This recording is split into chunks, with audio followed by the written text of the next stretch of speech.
Hello guys, S খান টিউটোরিয়ালে সবাইকে স্বাগতম। তো আজকের নবম শ্রেণী অভিনব ভৌতবিজ্ঞান ও পরিবেশ, তো তৃতীয় অধ্যায়ে পদার্থ গঠন ও ধর্ম, 3-1 তরল ও বায়ুর চাপ, 3-2 আর্কিমিডিসের নীতি, 3-3 পৃষ্ঠটান।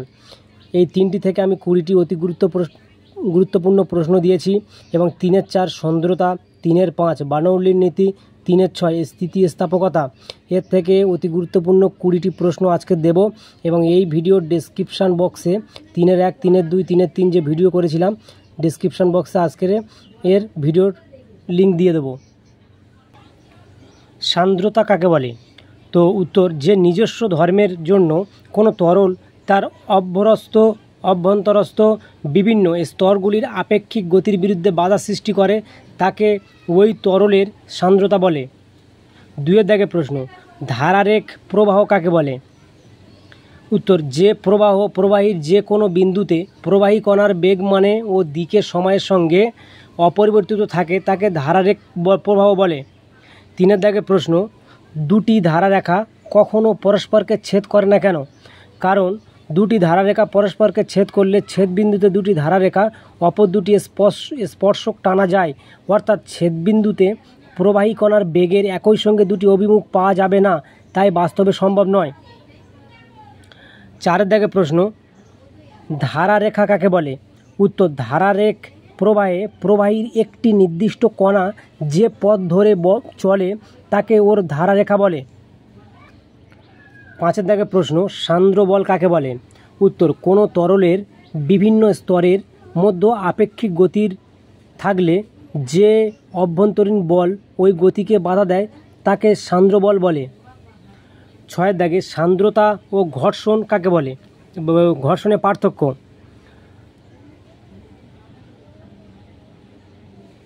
তো 1, তরল বা গ্যাসীয় পদার্থের অণুগুলির সংশক্তি বলের জন্য সান্দ্রতার উদ্ভব হয়। 1, একটি বস্তু কোনো একটি তলের উপর গতিশীল হলে বা গতিশীল হওয়ার উপক্রম করলে দুটি বস্তুর মধ্যে আসঞ্জন বলের জন্য ঘর্ষণ বলের উদ্ভব হয়। 2, তলের ক্ষেত্রফলের উপর সান্দ্রতা নির্ভরশীল, আর 2, তলের ক্ষেত্রফলের উপর ঘর্ষণ নির্ভরশীল নয়। 3, দুটি ভিন্ন তলের সংস্পর্শে ক্রিয়ারত লম্ব প্রতিক্রিয়ার উপর সান্দ্রতা নির্ভরশীল, আর 3, ঘর্ষণ বল দুটি ভিন্ন তলের সংস্পর্শে ক্রিয়ারত লম্ব প্রতিক্রিয়ার সমানুপাতিক। 7-এর দাগে সিজিএস পদ্ধতিতে সান্দ্রতাঙ্কের একক কী? উত্তর হবে ডাইন এস বা cm-2 বা পয়েজ। এসআই পদ্ধতিতে একক NSM-2 বা ডেকাপয়েজ বা পাস্কাল সেকেন্ড। 9-এর দাগে প্রান্তীয় বেগ কাকে বলে? উত্তর, কোনো অসীম দীর্ঘ সান্দ্রপ্রবাহীর তরলের মধ্য দিয়ে পতনশীল কোনো বস্তু শেষ পর্যন্ত যে সর্বোচ্চ স্থির বেগ নিয়ে নিচে পড়ে তাকে বস্তুটির সীমান্ত বেগ বা প্রান্তীয় বেগ বলে। 8-এর দাগে অ্যাটমাইজার বা স্পেয়ারের ব্যবহার ও নীতি কী? ব্যবহার, সুগন্ধি তরল, সেন্ট, কীটনাশক প্রভৃতি ছড়ানোর কাজে স্পেয়ার অ্যাটমাইজার যন্ত্র ব্যবহার করা হয়। আর নীতি, স্প্রে করার যন্ত্রে একটি পাত্রে তরল নেওয়া হয় এবং একটি সরু নল তলের নিচে পর্যন্ত ডোবানো থাকে। এই নলের মুখের উপর দিয়ে প্রচণ্ড বেগে বায়ুপ্রবাহ পাঠানো হয়, ফলে নলের মুখে বায়ুর চাপ কমে যায়। এর ফলে সরু নলের মধ্য দিয়ে তরল উপরে উঠে আসে এবং বায়ুপ্রবাহের সঙ্গে মিশে সূক্ষ্ম কণার আকারে ছড়িয়ে পড়ে। 9-এর দাগে স্থিতিস্থাপকতা কাকে বলে? উত্তর, যে ধর্মের ফলে কোনো বস্তু বাহ্যিক প্রতিমিত বলের ক্রিয়ার সেটির আকার বা আয়তন বা উভয়ের পরিবর্তনের প্রচেষ্টাকে বাধা দেয় এবং বাহ্যিক বল অপসারিত হলে পূর্বের আকার বা আয়তন ফিরে পায় তাকে স্থিতিস্থাপকতা বলা হয়।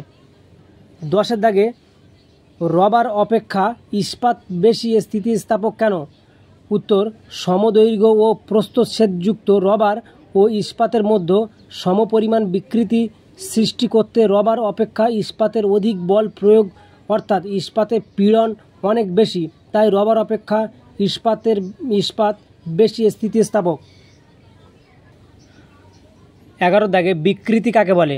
উত্তর, কোনো স্থিতিস্থাপক বস্তুর উপর, যেমন রবার, বাহ্যিক প্রতিমিত বল প্রযুক্ত হলে ওই বস্তুর বিভিন্ন অংশের মধ্যে আপেক্ষিক সরণ ঘটে, যার ফলে বস্তুর আকার বা আয়তন বা উভয়ের পরিবর্তন ঘটে, একেই বলে বিকৃতি। 12 দাগে বিকৃতির একক কাকে বলে?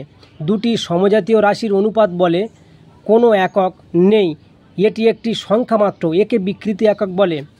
13 দাগে সিজিএস পদ্ধতিতে পীড়নের একক কী? উত্তর, ডাইন cm-2। 14 দাগে হুকের সূত্র, স্থিতিস্থাপক সীমার মধ্যে কোনো বস্তুর পীড়ন এবং বিকৃতি পরস্পরের সমানুপাতিক হয়। 15 দাগে সিজিএস পদ্ধতিতে স্থিতিস্থাপক গুণাঙ্কের একক কী? উত্তর, ডাইন cm-2। এসআই পদ্ধতিতে স্থিতিস্থাপক গুণাঙ্কের একক কী? nm-2 বা পাস্কাল। 17 দাগে ভঙ্গুরতা কাকে বলে? বলছে কোনো পদার্থের বাহ্যিক বল ক্রিয়া করলে স্থিতিস্থাপক সীমা ছড়িয়ে যাওয়ার অল্প পরেই পদার্থ দিয়ে তৈরি বস্তুটি সহজে ভেঙে যাওয়া বা পদার্থ দিয়ে তৈরি তারটি ছিঁড়ে যাওয়ার ধর্মকে ওই পদার্থটির ভঙ্গুরতা বলে। উদাহরণ, কাঁচ, সিরামিক, কাঁচা লোহা। আচ্ছা, 18 দাগে প্রসার্যতা কাকে বলে? প্রসার্যতা কাকে বলে? উত্তর, স্থিতিস্থাপক সীমার বাইরে যেসব পদার্থের দৈর্ঘ্য বৃদ্ধি একমুখী হয় সেই পদার্থগুলিকে প্রসার্যতাশীল পদার্থ বলে। উদাহরণ, অ্যালুমিনিয়াম, তামা, সোনা, রূপা। আচ্ছা, 19 দাগে প্রশ্ন, বল ধ্রুবক কাকে বলে? বল ধ্রুবক কাকে বলে? উত্তর, আমরা জানি k=f/x। যদি x=1 হয় তাহলে f=k, অর্থাৎ কোনো স্প্রিং এর একক দৈর্ঘ্য বৃদ্ধির জন্য প্রযুক্ত প্রসার্য বলকে স্প্রিংয়ের বল ধ্রুবক বলা হয়। সিজিএস ও এসআই পদ্ধতিতে একক কী? সিজিএস ও এসআই পদ্ধতিতে ডাইন সেমি আর এসআই পদ্ধতিতে নিউটন মিটার। তো গাইজ, এই পর্যন্ত ভিডিওটি শেষ করলাম। ভিডিওটি ভালো লাগলে লাইক করবেন, সাবস্ক্রাইব করবেন এবং পাশে থাকা বেল আইকনটি বাজিয়ে দেবেন। Thank you. আর এই ভিডিওর ডেসক্রিপশান বক্সে 3য় অধ্যায়ের যে 3-1, 3-2, 3-3 ভিডিও করেছিলাম, তো এই ভিডিওর ডেসক্রিপশান বক্সে ওই ভিডিওর লিঙ্ক দিয়ে দেবো। Thank you.